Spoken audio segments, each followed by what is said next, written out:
Welcome to Conversations with Thomas. I'm your host, Thomas Kevin Dolan. Pronouns are he and him. Blessed to record this podcast on the sacred lands of Hawaii, the ancestral home of the Kanaka Maoli. With profound reverence, I honor the original stewards of these islands whose enduring wisdom, strength, and aloha continue to nurture and inspire this land and its people. Today, I'm going to blend wit with wisdom, and I think I do that in all my podcasts.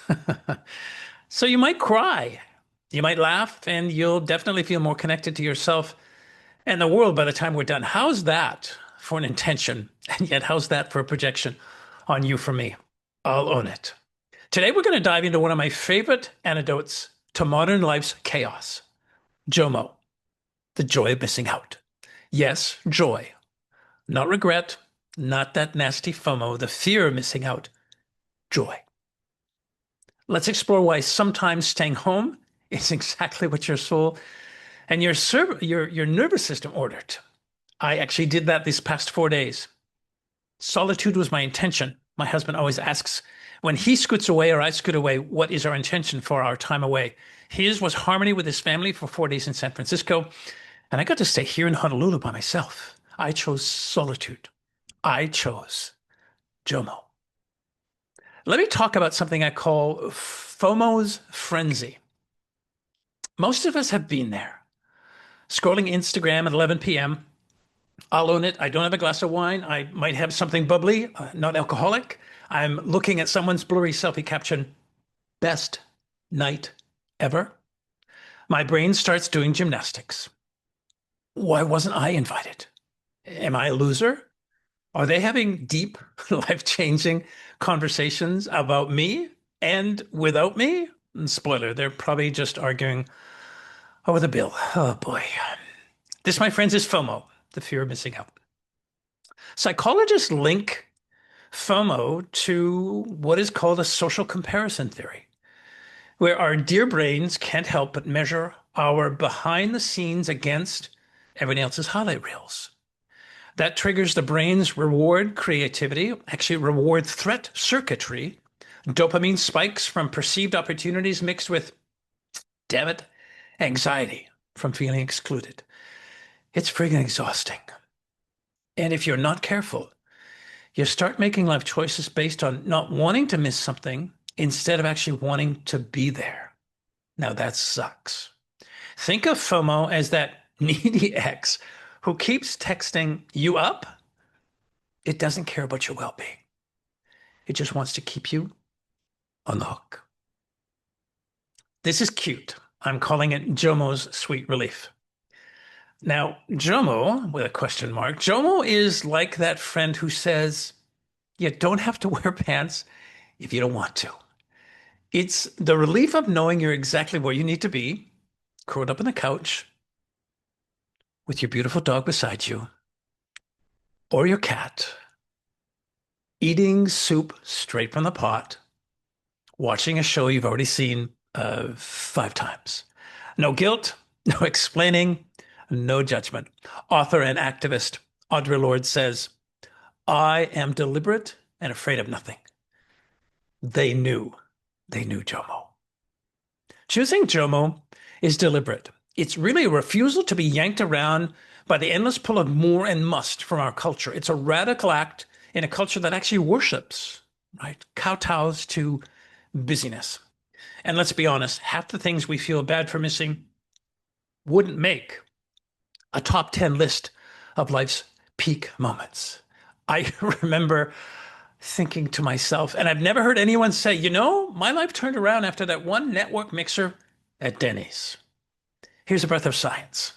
Psychologists note that our brains need downtime, unstructured, unproductive time to process emotions, consolidate memory, and spark creativity. This is thanks to the default mode network, the brain's backstage crew that lights up when we're resting, when we're beautifully daydreaming, or simply reflecting. When we're constantly on and chasing every invite, our cortisol levels, that's the stress hormone, they stay elevated, dopamine regulation becomes erratic, and sleep quality plummets.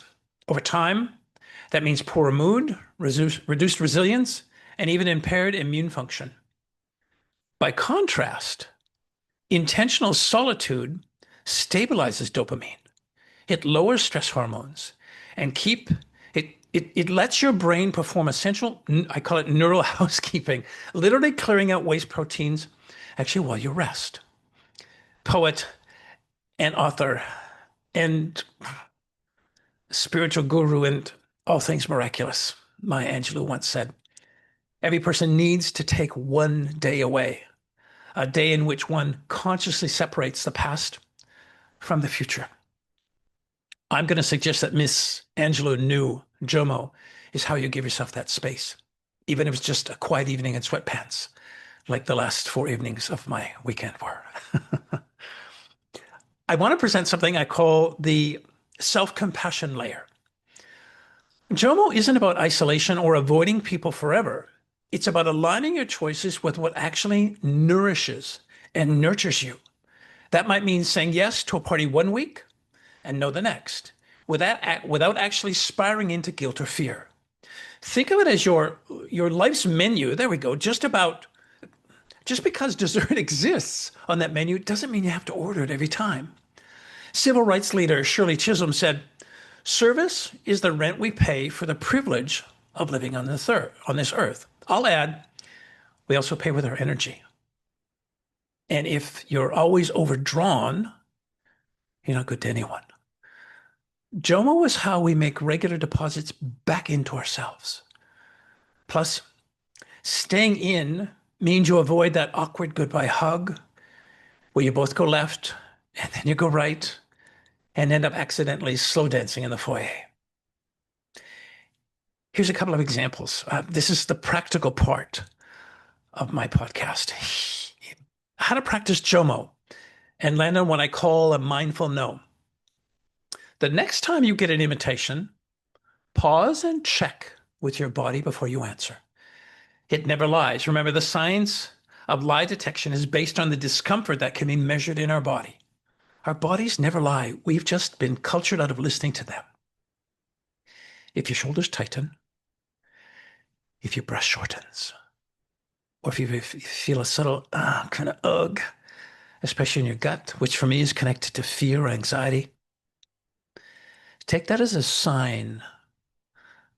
Take it as a gentle no that your body's giving to you, right? A gentle no might be your kindest yes to yourself. Here's some ingredients for creating a recipe of JOMO. And these, as often as I can remember, I employ in my life. I pause before saying yes. I ask, do I actually want this? Or am I just avoiding missing out? I've curated my social feeds.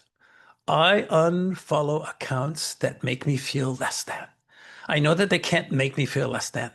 But when I check in with my body after listening to a little bit of this stuff on these accounts, my body says, no, this isn't for you.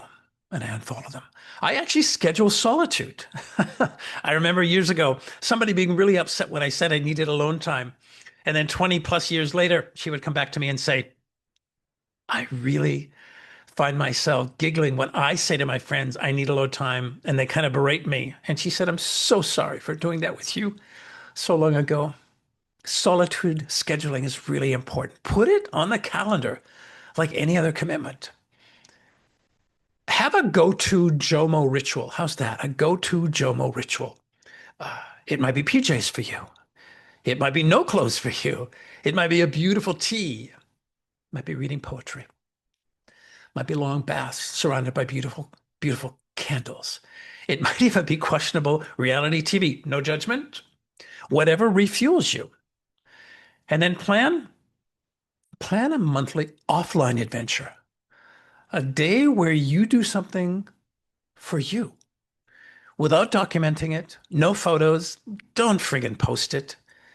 It creates your presence with you. And here's something I'm going to call my crafty coaching promo with a FOMO twist. How's that? If you've been living your life in a constant fear of FOMO, chasing other people's dreams, voices, or their approval, That's where my heart-led coaching comes in. I help people reconnect to their true north, their own voice, so they can stop scrolling other people's highlight reels and start actually living their own.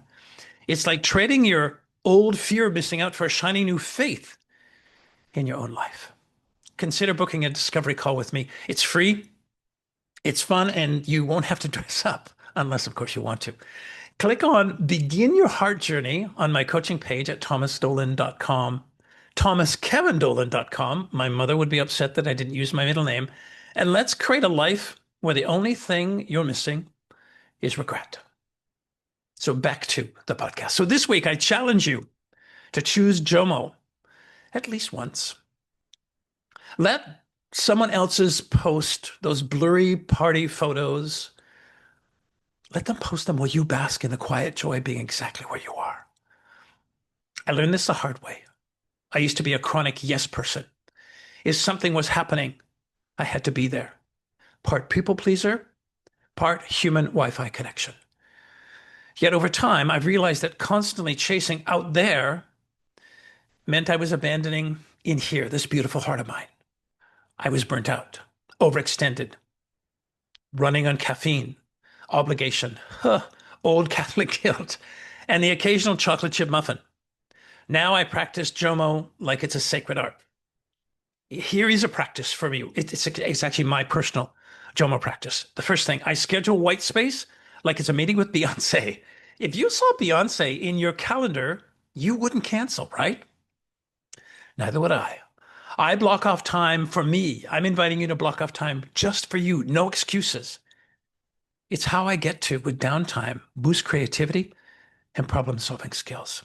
Number two, this is cute, I turn do not disturb into do not apologize. My phone has a setting that silences the world.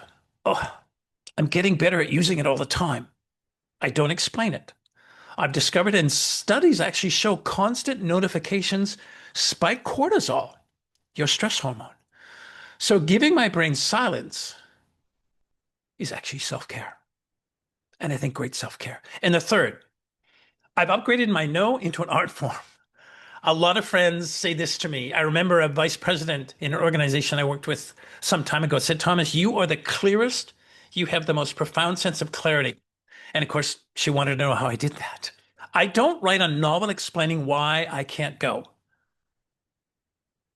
Like me, try thinking for, thanks for thinking of me. Try this with somebody. This is what I'm trying to say to you. When somebody invites you, your no could be turned to an art form with this technique. It's this. Thanks for thinking of me, yet I'll pass this time. Polite, firm. It leaves room for me to be free to eat grilled cheese with dill pickles in my robe. Who knew? Thanks for tuning into this episode of Conversations with Thomas.